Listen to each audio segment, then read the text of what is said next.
장기하의 가사처럼 전혀 부러움을 느끼고 살지 않을 수 있다면 좋겠지만 사실 현실에서는 그게 쉽지가 않습니다. 이 부러움이라는 것은 한번 커지기 시작하면 한정없이 커져서 우리의 삶과 자신감을 좀먹죠. 남들 부러워할 필요 없다는 어른들 말이 맞는 말이라는 걸 알긴 해도 진정 그렇게 하기란 쉽지가 않습니다. 그 어르신도 그럴 것이고요. 오늘 이 영상이 그런 여러분들에게 조금이나마 도움이 되기를 바랍니다. 오마르 예삼. 다른 사람의 좌절에서 안도를 얻는 것은 고약한 짓이지만 어쩌겠습니까? 우리에게는 그런 못난 면도 있습니다. 그래서 이런 위로가 괜찮을 수 있다고 생각해요. 여러분, 우리 생각과는 달리 남들은 그리 맘 편히 잘 살고 있지 못합니다. 거리에 고가의 외제차들이 보이면 그냥 부럽다고 생각할 게 아니라 비싼 차들이 왜 이렇게 많은지 생각해 보세요. 현재 우리나라 평균 소득에 비해 정말이지 말도 안 되게 많습니다. 그건 수월하게 그 차를 유지하는 사람들은 소수이고 대다수는 차를 위해 삶의 다른 부분에서 필요한 희생과 무리를 하고 있다는 의미겠죠. 그게 허세다,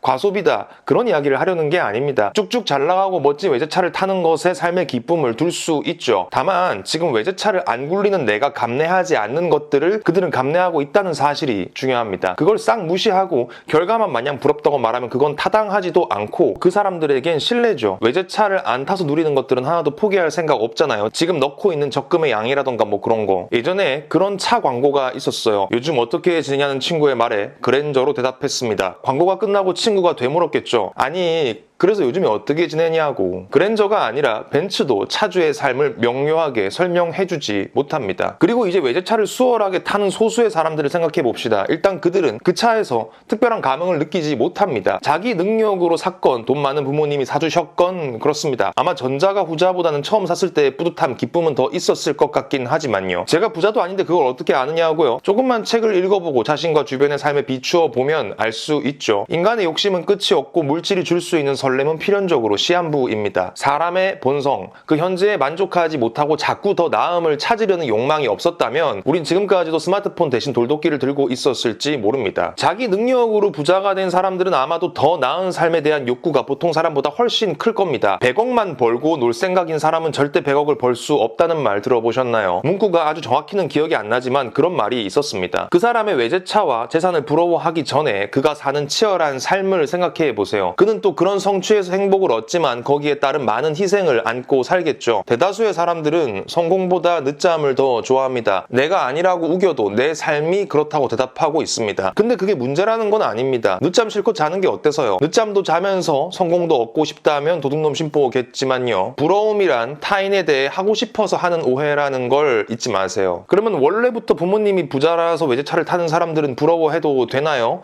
글쎄요, 여러분들은 부자나 연예인들이 왜 마약과 도박을 한다고 생각하시나요? 좀 이상하게 들리겠지만 사람은 힘든 일이 있어서 힘들기도 하지만 힘든 일이 없어서 힘들기도 합니다. 배고픈 사람들에겐 그야말로 배부른 소리로 들리겠지만 사실이에요. 공허함이라는 건 무서운 겁니다. 돈이 많은 사람들도 각자의 문제가 있겠죠. 그걸 공허함 하나로 말하기는 아마 어려울 겁니다. 감사와 성취를 맛보기 힘든 환경, 너무 커서 넘어설 엄두가 나지 않는 부모님의 입지 밑에서 느끼는 좌절감, 또 부모님들이 그들에게 거는 기대감, 뭐 이런 것들이 있을 수가 있겠죠. 무슨 부자라는 마지막 도착점 같은 게 있는 게 아니잖아요. 장기하의 가사처럼 10만 원이 있는 사람은 100만 원을 가진 사람을 부러워하고 100만 원을 가진 사람은 1000만 원을 가진 사람을 부러워하죠. 내가 느끼기에 그 사람이 부자라고 해서 다 만족하며 살지 않는다는 겁니다. 이 너무 당연하고 중요한 사실을 살면서 잊을 때도 있지만 또 그럴 때 반복적으로 상기하는 게 참 중요하다고 생각해요. 오마르 예삼. 세상에 밤이 없으면 낮이라는 단어가 필요할까요? 삶에 슬픔이 없으면 기쁨을 체감할 수 있을까요? 우리는 싹 없었으면 하지만 어떤 나쁨들이 삶에 있어서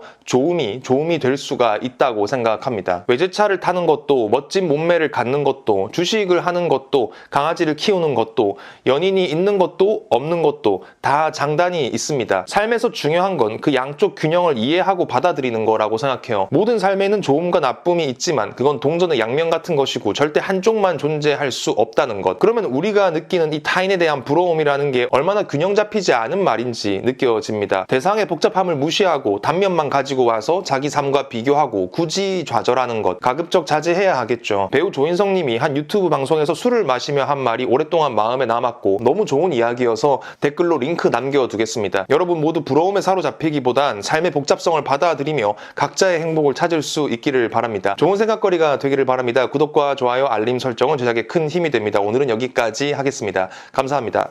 안녕!